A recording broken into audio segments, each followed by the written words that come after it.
Y justamente está Carlos Valdés, director del Centro Nacional de Prevención de Desastres, que ustedes lo conocen y con quien hemos hablado muchas veces. Ayer todos los especialistas nos decían justamente la falta de movimientos telúricos hace también descartar la posibilidad de que pudiera ser, a pesar de la zona, el inicio de un volcán o una cosa de este tipo. Carlos, le agradezco. ¿Cómo está? Buenas tardes.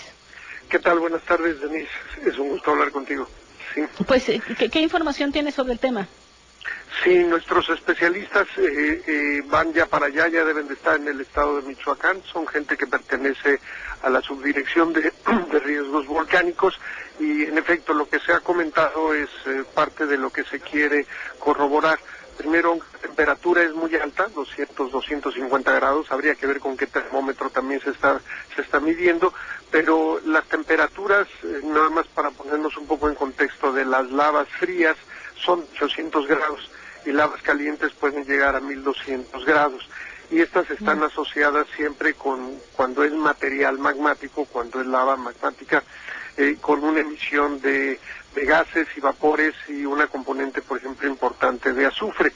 Todas estas preguntas pues las hemos estado realizando a la gente que ha estado supervisando, la gente de la parte de protección civil del Estado, y nos dicen que no lo hay, que no hay el olor a azufre, y la otra parte, lo comentaron ustedes muy bien, es la parte de los sismos. Es una zona altamente volcánica. Uno de los campos volcánicos más importantes en México es el campo Michoacán-Guanajuato, que contiene más de 1000 volcanes ya extintos, incluyendo, por ejemplo, el caso del Paricutín. En estos lugares es común que haya caída de material vegetal, por ejemplo, árboles grandes que se caen por viejos, por caída de rayos, y que estos árboles hayan quedado sepultados por ceniza de alguna actividad volcánica, de alguno de los volcanes que se tienen, de los muchos de los volcanes que se tienen en la región. Y eventualmente este proceso del que se habla, de la combustión sorda, toma efecto. Este material, que puede ser orgánico, vegetal, se va degradando, es el mismo caso que sucede en los basureros que tenemos, se va degradando y comienza un proceso de combustión, y se le dice sorda porque visualmente en muchos casos ni siquiera ve uno las brasas, sino ve uno ya el material arenoso, caliente. A mí me tocó ver una situación similar en la zona de la Jusco, pegado a la Ciudad de México, y en el otro no hay olor, o sea, es una combustión en donde uno no alcanza a ver algunos de los elementos comunes, como son las llamas. ¿Y con qué oxígeno, digamos, con qué oxígeno se va alimentando esa combustión? Es muy poco el oxígeno. El proceso es un proceso un poco más complicado. Esta combustión se va dando de un proceso muy lento. Es lo mismo con la basura. En la basura no ve uno, la presencia de oxígeno es muy baja, y esto permite entonces que la combustión alcance temperaturas que son altas, que coincide con lo que se está comentando en este caso. Y lo que hemos visto es que estos casos son mucho más comunes de lo que uno pudiera pensar. Entonces es interesante, es importante. Las recomendaciones son que la gente no se acerque, porque con esa temperatura alguien que inclusive se meta con botas, pues se le van a derretir, o va a haber quemaduras ya graves. A esa altura el que meta, por ejemplo, uno la mano, la quemadura va a ser importante. Entonces la recomendación es pues no estar tan cerca, no meterse en el lugar, porque toda esta zona es una zona amplia en donde ese proceso se generó. Si hay una cavitación, se puede tener problemas. Y por supuesto aquí el tema será, bueno, primero, entonces no hay vapor, lo que hay es humo. Nada más. Sí, y sobre todo el gas. El gas, todos hablamos del dióxido de azufre. El dióxido de azufre se parece mucho al el olor que se genera cuando hay de huevo podrido. No es una condición muy sencilla el ver un huevo podrido, pero el olor le pica a uno fuertemente en la nariz y también hasta en los alvéolos pulmonares, y eso no lo hay ahí.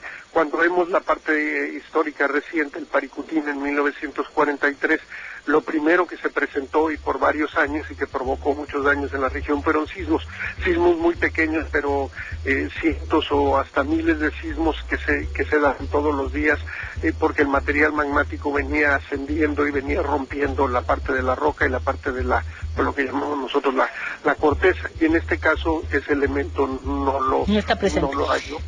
Lo interesante sí es que está en esa misma zona geotérmica, como le llaman. Sí, y puede ser por lo que comentábamos, que para que se dé este material debe de quedar sepultado en una forma todavía, o sea, un árbol que se cae, hay una emisión perdón, Carlos, importante y sepulta. Sí.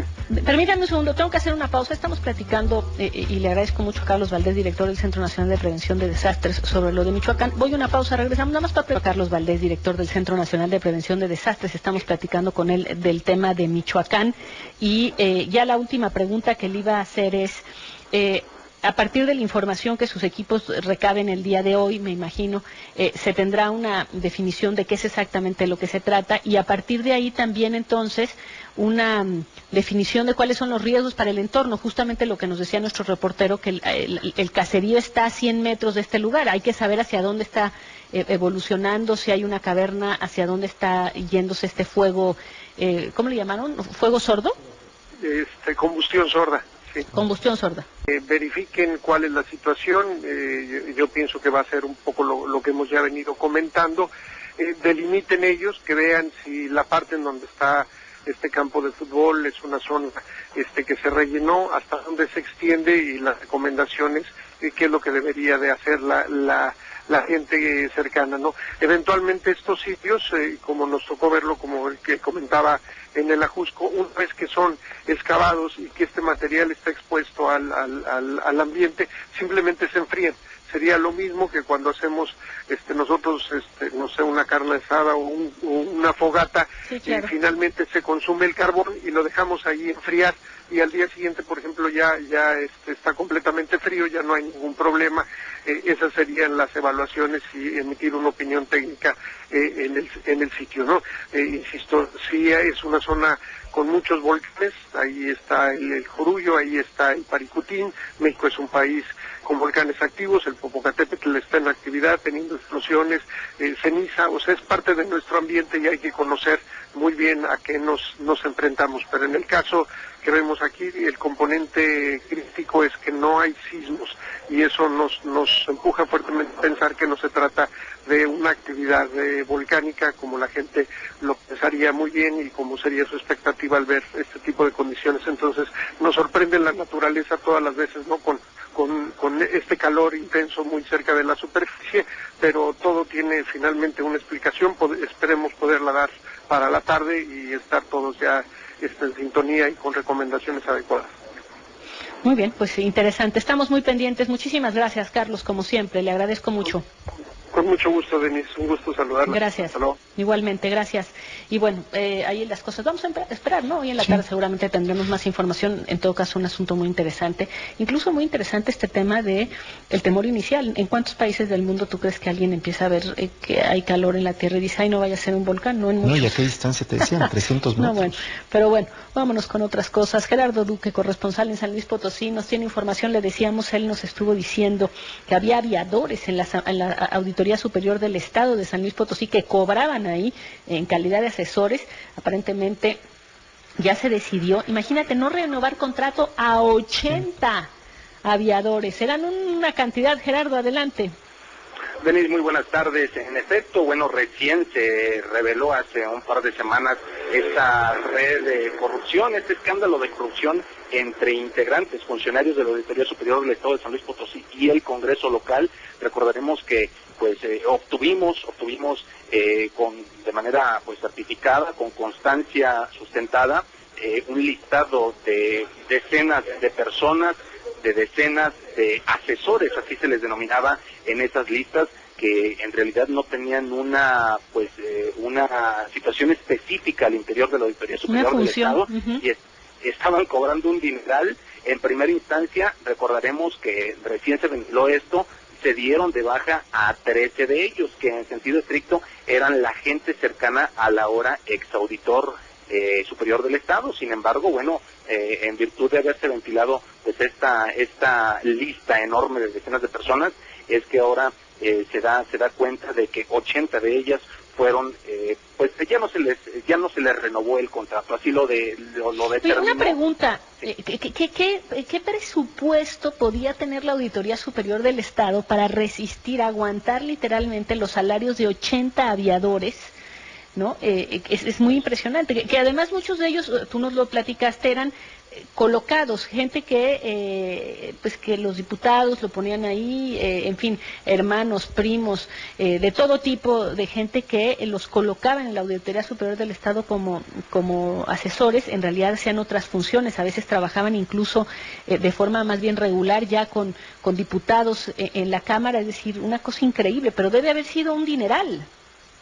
En realidad es que los sueldos o las compensaciones, por así llamarlo, iban desde los 15, 17 mil hasta los 50 mil pesos. Hablamos de un millón, por lo menos 1 millón de pesos al mes que estarían determinándose o siendo llevados, digamos, dispuestos precisamente para los soportar esta carga dentro de la estructura de la Auditoría Superior del Estado. Y quiero decirte que al respecto habló precisamente la encargada del despacho, que es la auditora superior, pues que está en calidad itinerante, Rocío Elizabeth Cervantes Salgado, dio a conocer que estas 80 personas fueron desde el 30 de junio a quienes se les decidió ya no renovar el contrato. Y recordaremos que entre todas estas personas había gente, bueno, identificados, evidentemente ligados incluso de forma consanguínea con diputados locales, con funcionarios del gobierno del Estado,